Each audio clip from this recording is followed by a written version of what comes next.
મળી રહી છે। તો આ તરફ બનાસકાંઠાના ઘણા ગામમાંથી ગેડા ગામ સુધી કરજ મુક્તિ માટે 20 કિલોમીટર લાંબી પદયાત્રાનું આયોજન કરાયું હતું।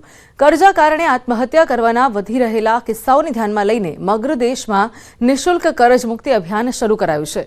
આ અભિયાનમાં અનેક ખેડૂતો અને નાના વેપારીઓ જોડાઈ રહ્યા છે। આ અભિયાન અંતર્ગત દેવાદાર થયેલા લોકોને પોતાની વિગતો આપવા માટે એક ફોર્મ ભરવાનું હોય છે। સંસ્થા તરફથી આ ફોર્મ સરકાર અને પ્રધાનમંત્રી કાર્યાલય સુધી પહોંચાડી તેમના દેવા માફ કરવા રજૂઆત કરાઈ છે। કરજાના કારણે લોકો આત્મહત્યાનું પગલું ન ભરે તે માટે જનજાગૃતિ લાવવા માટે આ રેલીનું આયોજન કરાયું છે।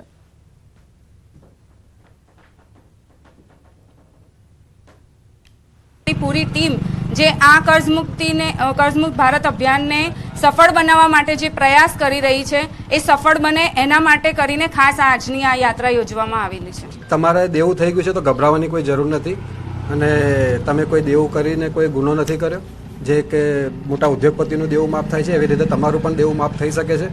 मोटा उद्योगपति मांगी ले छे तमे मांगता नहीं। तमारी जानकारी सरकार सुधी तमे पहोंचाडो। जे कर्जाना लीधे जे आत्महत्या करे छे एमने बचाववानो छे। अत्यार सुधी 17 महीनानी अंदर अमे 1 लाखथी वधारे परिवारने बचावी चूक्या छीए अने साथे साथे एमनी माहिती वित्त मंत्रालय प्रधानमंत्री कार्यालय पहोंचाडी रह्या छीए के आ लोकोनो देवो माफ करवामां आवे छे। વાત કરીને સમાચારની તો લગ્ન સમય લોકો અવનવી થીમ પ્રમાણે સજાવટ કરાવીને પોતાના લગ્નને યાદગાર બનાવતા હોય છે। તેવામાં પાટણના સિંધી સમાજના જય રામકીજી પરિવારે લગ્ન માટે અનોખી થીમ તૈયાર કરી હતી। લગ્ન સમારોહમાં આ પરિવારના સભ્યોએ પોતાના પરિવારના ફોટાને બદલે ભારત માતાના ફોટોગ્રાફ લગાવ્યા હતા। આ લગ્ન સમારોહમાં જ્યાં નજર કરો ત્યાં પરિવારની રાષ્ટ્ર પ્રેમની ભાવના હતી તે જોવા મળી હતી। એટલું જ નહીં, દીકરાના લગ્ન પ્રસંગમાં આમંત્રિત મહેમાનોએ પણ નોંધાવેલો ચાંદલો શહીદ જવાનોના પરિવારોને આપવાનું નક્કી કરાયું છે। વેલફેર ફાઉન્ડેશન નામની સંસ્થાના માધ્યમથી આ તમામ ધનરાશિ શહીદ પરિવારને સમર્પિત કરાશે। તો રાજ્યમાં अलग अलग लगभग प्रथम वखत आ अनोखा लग्नનું આયોજન લોકો માટે આકર્ષણનું કેન્દ્ર બન્યું હતું।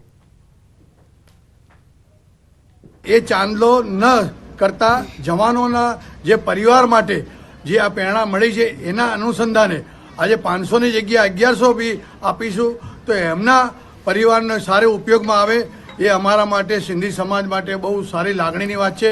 આ પ્રકારનો કાર્યક્રમ મેં મારી ઉંમરમાં પહેલી વખત જોયો છે કે કોઈ પણ પરિવારે લગ્નમાં આવતી ભેટ સોગાદો અને કરન્સી જે કહેવાય એ શહીદોના પરિવારોને આપવામાં આવી છે। ભાઈ જે લગ્ન હોય પોતાના ફોટા હોય છે, ઘરના મેમ્બરોના ફોટા હોય છે, પણ અહીંયા આગળ અમને રાષ્ટ્રપ્રેમના ફોટા, સૈનિકોના ફોટા, ભારત માતાનો ફોટો અને બધી રીતે બહુ સારું આ લોકોનું આયોજન છે અને અમને બહુ આનંદ થયો કે આવી પહેલ જરૂરી છે। જે કંઈ રોકડ આવે એ રોકડ આ શહીદોના પરિવારના માન ખાતર એમના પરિવારને એ સમર્પિત કરવાનું આજની આ પહેલ કરી છે એ ખરેખર સમગ્ર પાટણ માટે ગૌરવની વાત છે।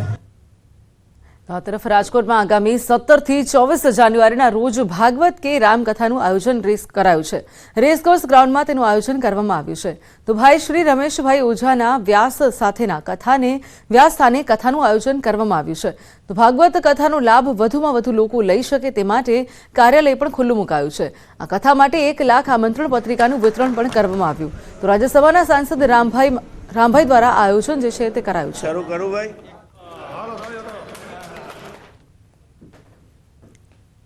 એટલે ભક્તિના પણ સંસ્કાર કથા દ્વારા મળતા હોય છે। ખૂબ આનંદની વાત છે કે જાન્યુઆરી 17થી આદરણીય શ્રી પૂજ્ય રમેશભાઈ ઓઝાની કથાનું આયોજન છે।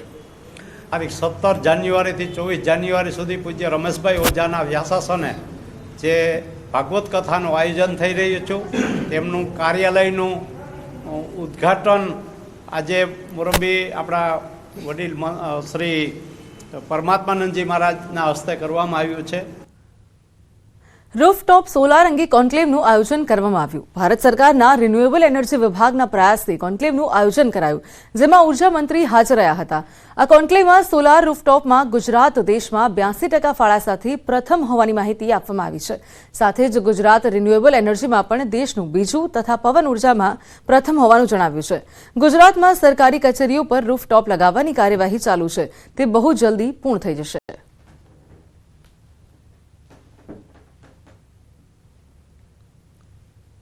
2030 સુધીમાં ભારત 500 ગીગાવોટ રિન્યુએબલ એનર્જી સ્થાપશે અને એમાં આપણું ગુજરાત 100 ગીગાવોટ રિન્યુએબલ એનર્જી આપવા જઈ રહ્યું છે. એટલે કે ઓલમોસ્ટ 20% જેટલી રિન્યુએબલ એનર્જી જે આપણા દેશના વડાપ્રધાનશ્રીએ કમિટ કરી છે એ ગુજરાત 2030 સુધીમાં શ્યોર આપવાનું છે. તો આ સાથે બુલેટિનમાં હાલ સમય છે એક વિરામનો. તે પહેલા એક નજર ટોપ 3 હેડલાઇન્સ પર. ગુજરાતવાસીઓ હવે કડકડતી ઠંડી માટે થઈ જાઓ તૈયાર. હવામાન વિભાગે ઠંડીની આગાહી કરી 2 થી 3 ડિગ્રી તાપમાનમાં ઘટાડો થશે. પ્રધાનમંત્રી મોદી આજે સુરતની મુલાકાતે ડાયમંડ બુર્સ અને એરપોર્ટના નવા ભવનનું કરશે લોકાર્પણ. રાજકોટના જંગલેશ્વરમાં બાળક પર 7 થી 8 શ્વાને કર્યો હુમલો. શ્વાન હિંસક બનતા સ્થાનિકોમાં ભયનો માહોલ.